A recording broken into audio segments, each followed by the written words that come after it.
Okay, Morgan, here's Maddie's head. First thing you want to do, brush hair out really good. No knots. Knots are a problem. And then make your person depending on where you're standing. Maddie, tilt your head back and leave it there. Okay, that's lovely. Kitty. So that particular braid is a simple separation of hair. So I think it's about here. So I'm going to move this part of the hair, which is not going into the braid. And then I'm going to go over here. Again, this is just approximately just using a regular old comb to separate it. There you go, Maddie. Hold on to that. I'm going to kind of comb it out of my way. You could actually use a clip to clip these up if you wanted to get really fancy. So you know when you do a regular braid, you go this way. I'm not going to show you that way. I'm going to show you the opposite way. So I'm going to take some hair here. Just do like about a straight line. Try to make it kind of square.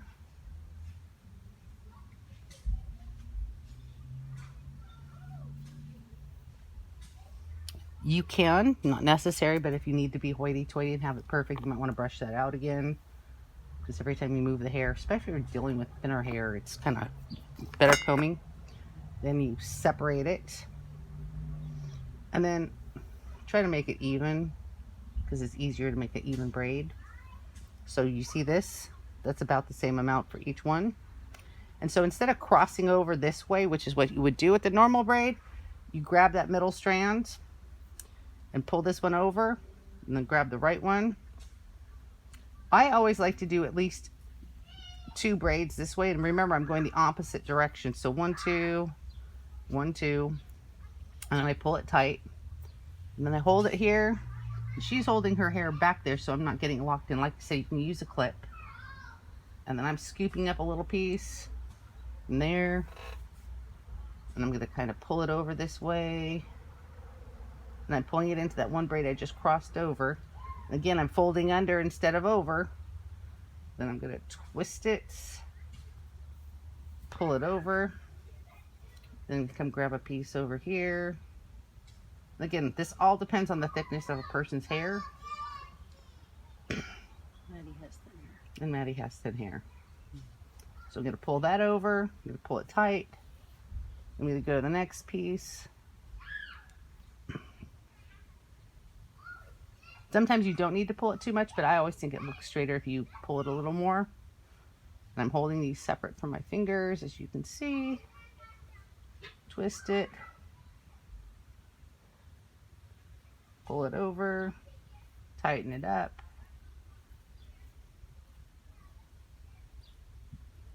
And again, if you're not in a rush, you know, you can just take your time. Tightening it up makes a better braid. I'm going to take the next scoop of hair. I'm going to add it to the next pullover. Pull it tight. And you can see with the reverse braid, it basically is putting the braid on top of your hair. I'm taking the next scoop. This would look very different with thicker hair. Again, not a big deal, I'm just saying. I'm going to cross the next piece over. Every time you add hair, it's like you have to pull it tighter. And Maddie's still holding her hair, so I'm still tapping into the smaller pieces. And since that other hairstyle that you're looking at kind of stopped midway, I'm going to do maybe one more braid here.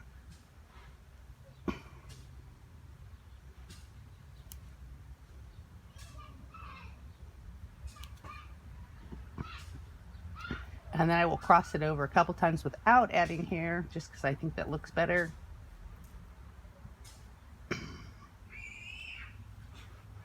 And then Maddie's going to give me a hair tie.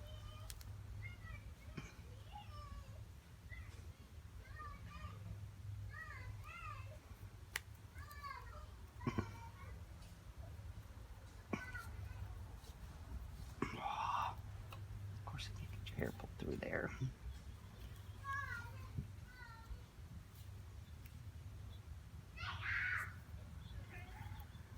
So you see, this is a thick hair tie for thinner hair. You can use the thinner one. They sell them for thinner hair, which makes life a little easier. So there's the top of her braid there. Again, the thicker your hair, the thicker the braid's going to be. And then we're going to take the rest of her hair and take a brush. Going to brush it back. Nice to leave her head back, even though she doesn't want to. Hair tie. And then I'm going to take the bulk of her hair here, and I'm just going to pull it up even with that braid.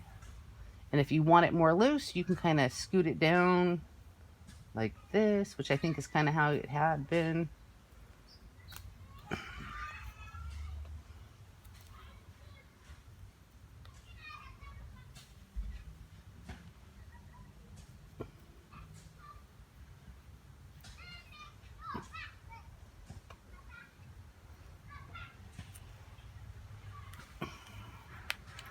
And so there's that basic hairstyle. If you want, or if the person that you're doing your hair, if it's your hair and you have this leftover hair, if you want to do another braid and you want it to be the reverse braid, again, you just separate it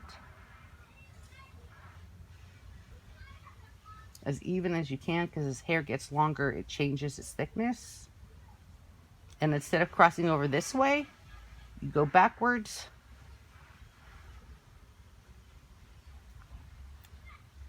I'll do a couple braids and then I'll go pull it tighter. Braid it. And again, it's just your brain reversing the process.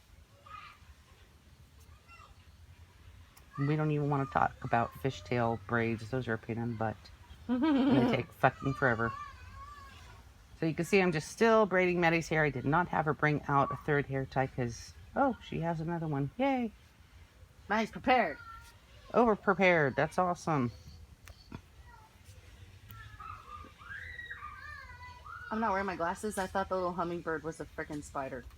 Again, the thickness of your hair is going to determine the thickness of your braid.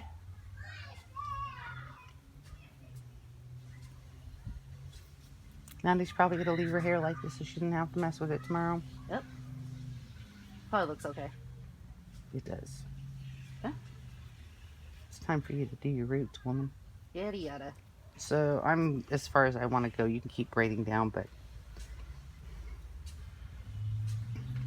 normally that would be a better small tie, but we're not going to go there today. So then I'm going to take this braid and I'm just going to take this scrunchie and go so it doesn't come unwound. Not a bad idea if you, before you braid, to put in hair gel, or after braid, put in a good amount of hairspray so that it doesn't fall apart and get all frizzy. Or mousse. Or mousse. I think hairspray sometimes is better, but there you go. Yay!